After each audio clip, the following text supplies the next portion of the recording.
Hey there, everybody, and hey there, Hacker Frogs. Let's see. So today we're going to be doing day 3 of TryHackMe's Advent of Cyber 2023 event. So, if you haven't heard about Advent of Cyber from TryHackMe, there I have a link for the event, the room. I'm going to be putting it in chat right now.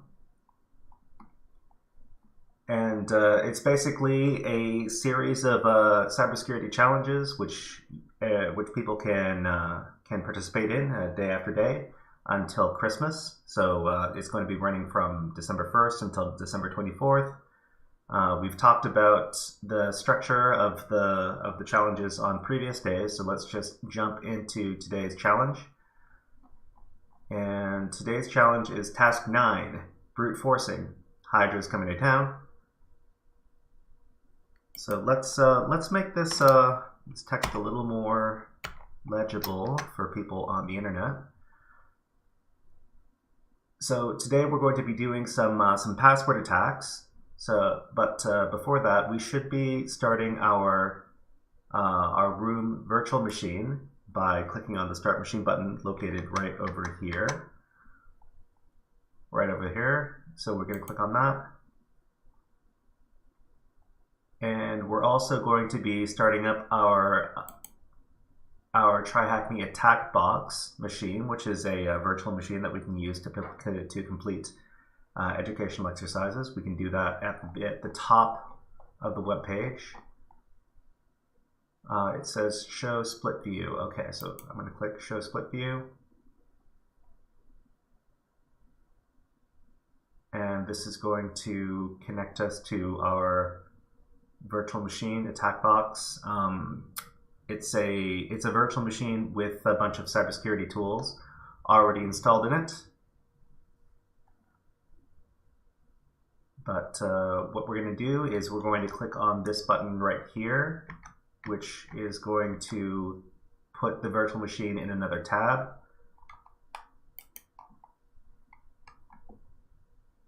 And then we're going to go back to our original tab. And we're going to click on Exit Split View right here.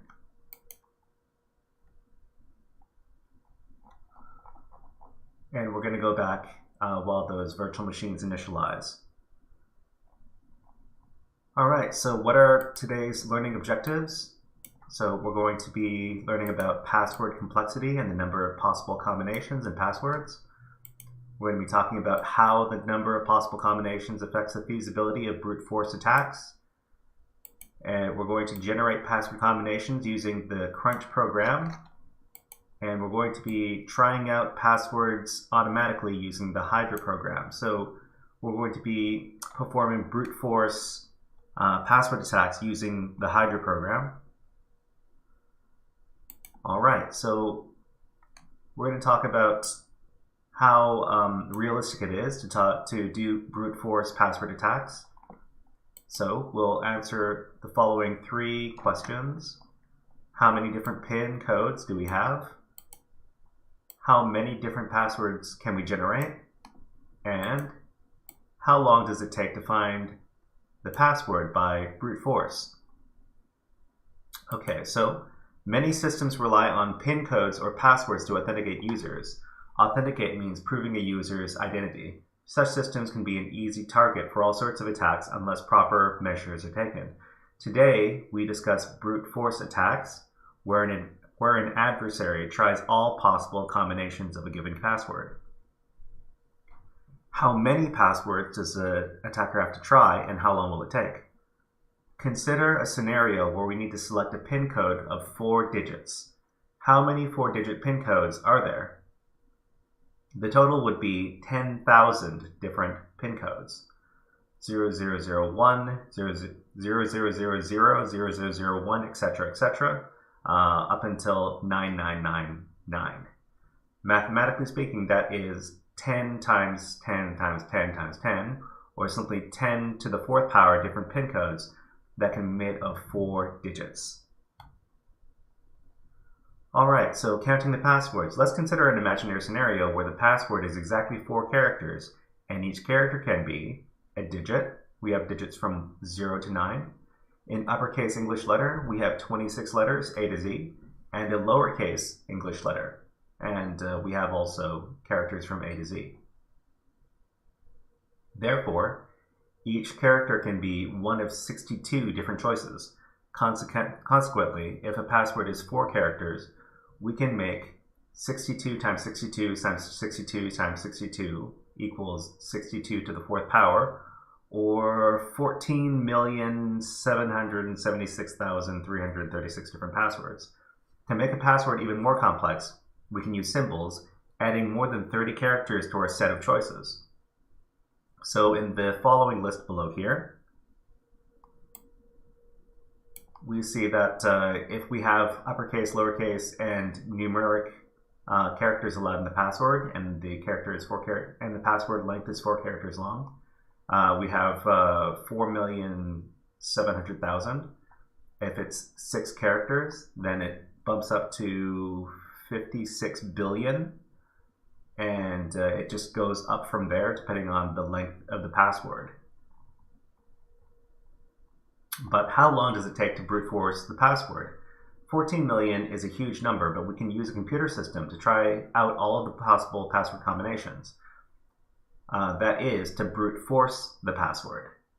If trying a password takes 0.00001 seconds due to the system throttling, finding the password will only take up to 4 hours. If you're curious about the maths, 62 to the 4th power times 0.001 equals 14,776 seconds is the number of seconds necessary to try out all the passwords. We can find the number of hours needed to try out all the passwords by dividing by 3,600. Okay, and that would be 4.1 hours. In reality, the password can be closer to the beginning of the list or closer to the end. Therefore, on average, we can expect to find the password in around 2 hours. That is, 4.1 divided by 2 equals 2.05 hours. Hence, a 4-character password is generally considered insecure. We should note that in this hypothetical example, we are assuming that we can try 1,000 passwords every second. Few systems would let us go that fast. After a few incorrect attempts, most would lock us out or impose frustratingly long waiting periods. On the other hand, with the password hash, we can try passwords offline. In this case, we would only be limited by how fast our computer is. We can make passwords more secure by increasing the password complexity. This is achieved by specifying a minimum password length and character variety. For example, the character variety might require at least 1 uppercase letter, 1 lowercase letter, 1 digit, and 1 symbol. Okay, so let's break our way in. We're going to be starting our exercise for today. But before moving forward, we're going to review the questions in the connection card shown below. Do we need to start the attack box today? Yes. Do we need to start a VM today? Yes. There's no split screen available, there's no direct link available, and we're not going to be directing to a VM via RDP, VNC, or SSH. Let's see if our virtual machine has initialized yet. Okay, we failed to connect to the server. We're going to try reconnecting.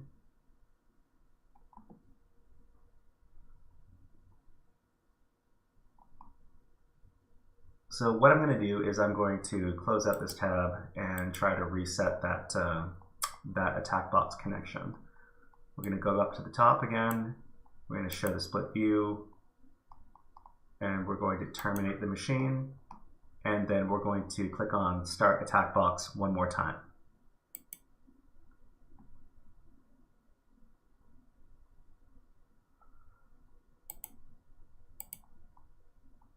Okay, so we're going to wait for this attack box to initialize before we can do anything with it.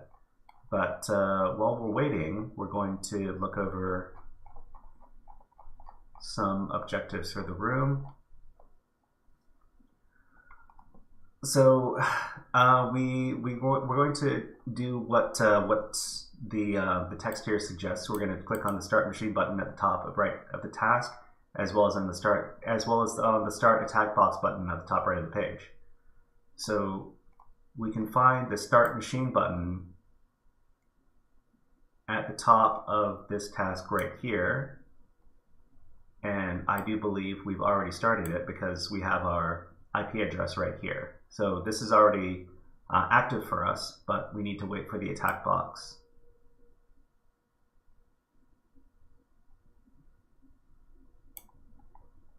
Okay, so throughout this task, we're going to be using the IP address of the virtual machine. This is the address of the virtual machine in my instance, but in your instance, it's probably going to be different. So once we've started up the attack box, we can use the attack box to access the virtual machine that we started up in this room here, and then we can try to access the login page that we're going to be using to that we're going to be attacking using brute force attacks. So it should come online in about 10 seconds or so.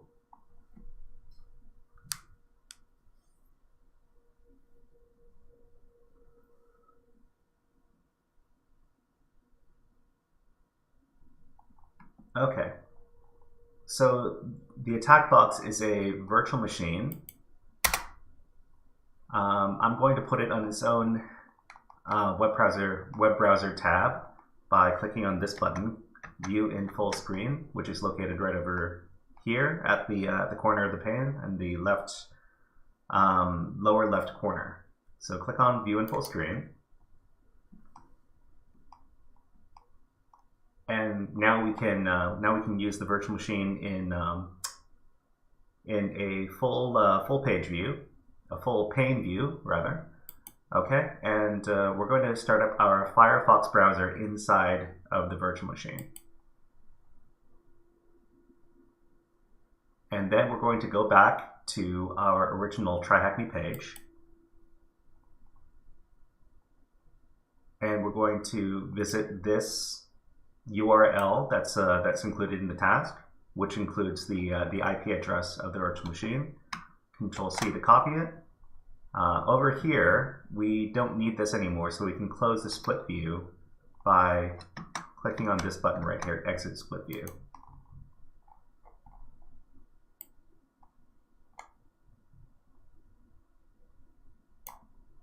So once again, copy this URL right here, Control-C, and then go to our attack box virtual machine. And because we've opened up our Firefox browser, we can go over here in the URL bar, in the address bar, and paste that URL into the address bar and press enter to access the page. So we can see here we have some sort of keypad that we can use to input password, the password that we're going to be brute forcing. It's a 3-digit password. After you've punched in your digits, we can click on the continue button. And if the password is wrong, we get this access denied message. We can try again, and it brings us back to the keypad page. Okay, so going back to the TryHackMe webpage. All right, so you will notice that the display can only show 3 digits. We can consider this a hint that the expected PIN code is 3 digits.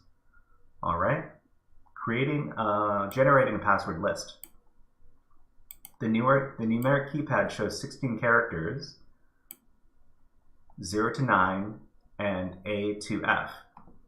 That is the hexadecimal digits. Hexadecimal is a counting system where instead of base 10, it's base 16. That's hexadecimal. We need to prepare a list of all PIN codes that match this criteria.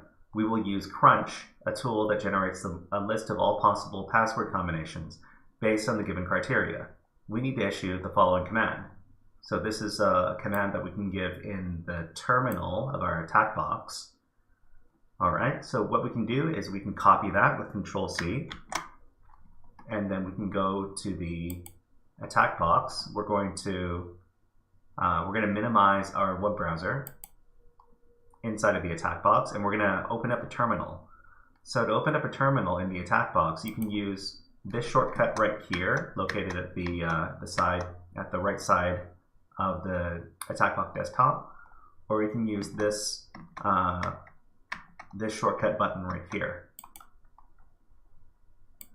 So that will open up a terminal, which is a command line interface terminal, which we can use to issue commands. through typing into the terminal. All right, I'm going to make this a little bigger so that it's easier to see. All right.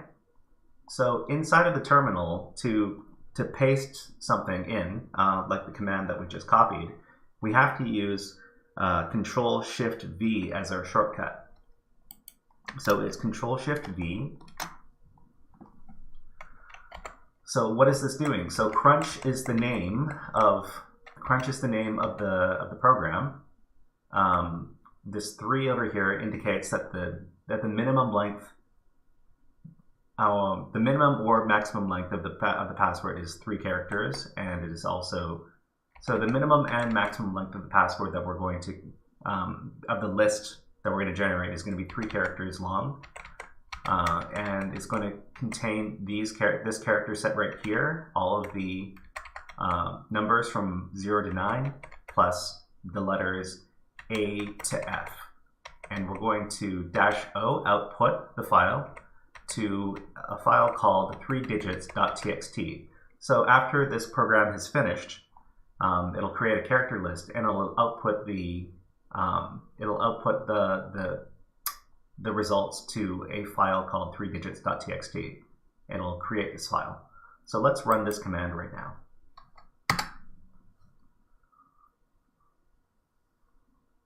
Okay, so we've finished. If we give the ls command to list out the directory contents, we can see that the 3digits.txt file was created, and it's inside this directory. If we were to read the file with the cat command, cat 3digits.txt, we see that it has a bunch of different 3-digit combinations. So this is the password list we're going to use in our brute force attack. All right, let's go back to our TryHackMe page. So we ran this command right here to create our password list. So how do we use the password list? So manually trying out the pin codes is a very daunting task. Luckily, we can use an automated tool to try our generated digit combinations. One of the most solid tools for trying passwords is Hydra. Before we start, we need to view the page's HTML code. We can do that by right-clicking on the page and selecting View Page Source. Okay, so we could do that, but they've actually included a fun little snapshot right here, so we don't need to do that. We can just look at the one that they provided right here. So some important information in this HTML code is line 26. The method is post, number 1. Number 2, the action is to the login.php page. So the URL is whatever URL you were assigned for your virtual machine on port 8000/login.php. Okay, so it goes to login.php. It is a post. And the pin code value is sent with the name pin. So the variable we're using to send the pin code through is a variable called pin, which is indicated by this value right over here. All right, so in other words, the main login page, this IP address right here, /pin.php, receives the input from the user and sends it to the /login.php page using the name pin as the variable. So with these 3 pieces of information, post, /login.php, and pin, these are necessary to set arguments for the Hydra program. So we will use Hydra to test every possible password that can be put into the system. The command to brute force the above form is this command right here. So it's kind of a long command, and we're going to be talking about what each part of the command is doing right now. So the command above will try one password after another in the 3digits.txt file. It specifies the following. So this part -L, quote, quote, indicates that the login name is blank, as a security lock only requires a password and not a username. So the -P 3digits.txt specifies the password file to use. The -F stops Hydra after finding a working password. The -V provides verbose output and is useful and is helpful for catching errors. This is the name of the IP address of the target. This might not be the same one that you have. HTTP-post-form specifies the HTTP method we're going to be using to brute force the login page. /login.php pin equals pass, : access denied. So this is 3 parts separated by the colon. /login.php is the page where the pin is submitted. Pin equals pass, with these tildes here, we'll replace. So this is the value that's going to be replaced with the values from the password list. And access denied indicates that invalid passwords will lead to a page that contains the text access denied. We need to include this for the Hydra program, otherwise it's not going to work. Finally, -S8000 indicates the port number of the target. So that's the networking port that we need to communicate with to access the page. So it's time to run Hydra and discover the password. Please note that in this case, we expect Hydra to take 3 minutes to find the password. Okay, so what we need to do is we need to copy this. So highlight this and then copy it, and then go to our attack box. And in the terminal, we need to paste in this command using Control-Shift-V, the Control-Shift-V keyboard shortcut. And then we're going to press Enter to start the command. So we can see that it's trying out a lot of different passwords, but each time that it's trying out the password, it's going to be the page is redirected to the error.php page, which is the page that we are redirected to when the password is incorrect. So we're hoping that eventually we're not going to be redirected to error.php, and instead we're going to have some sort of indication that our password is the correct one. So while we're waiting for the program to finish up, we're going to go back to the TryHackMe page.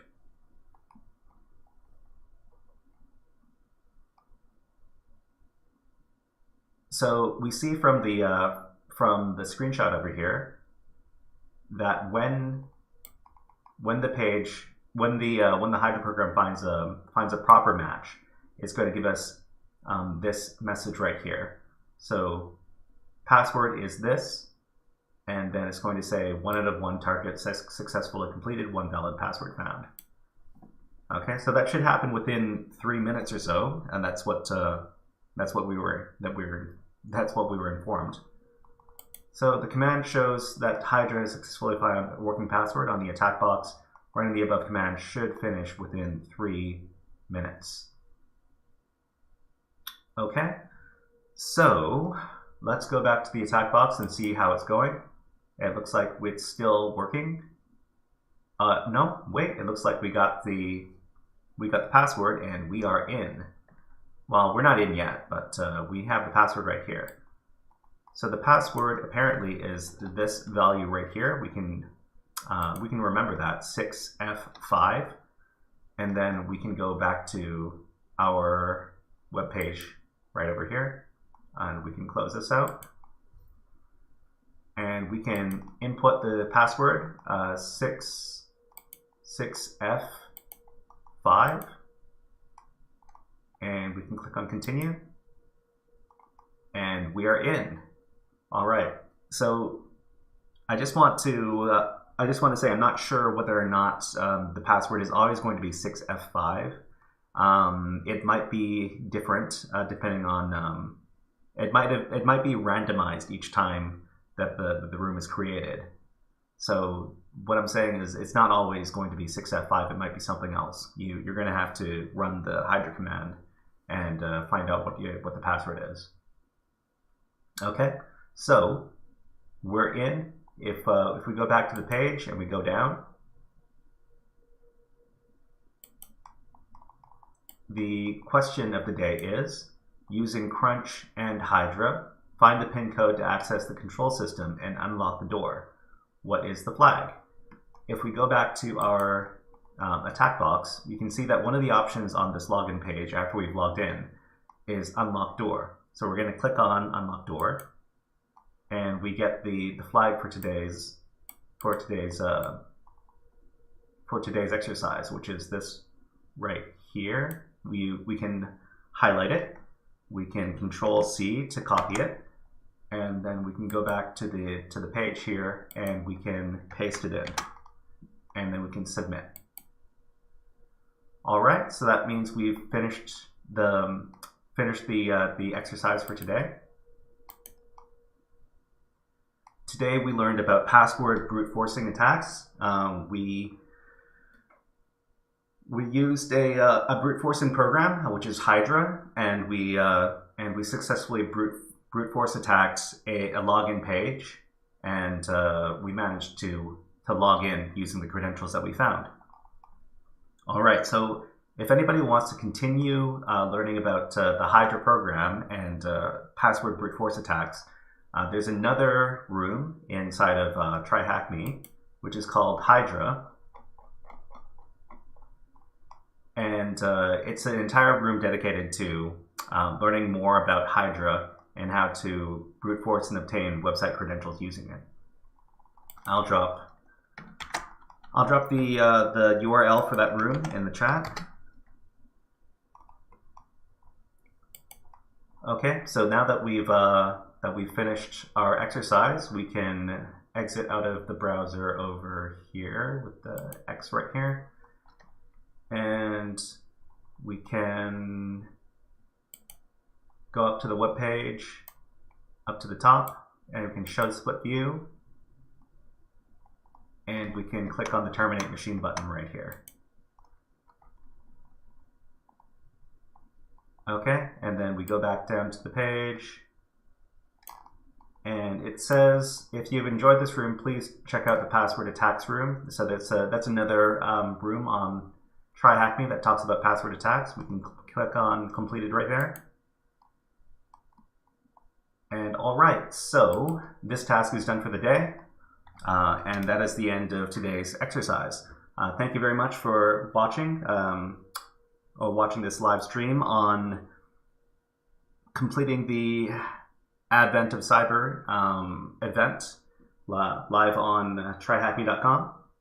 If you're interested in checking out the room, the Advent of Cyber room, you can access it from this link right here, which I'm dropping in the chat now.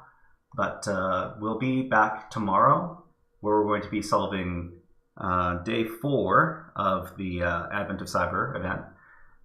Thank you very much for watching, and we will see you next time.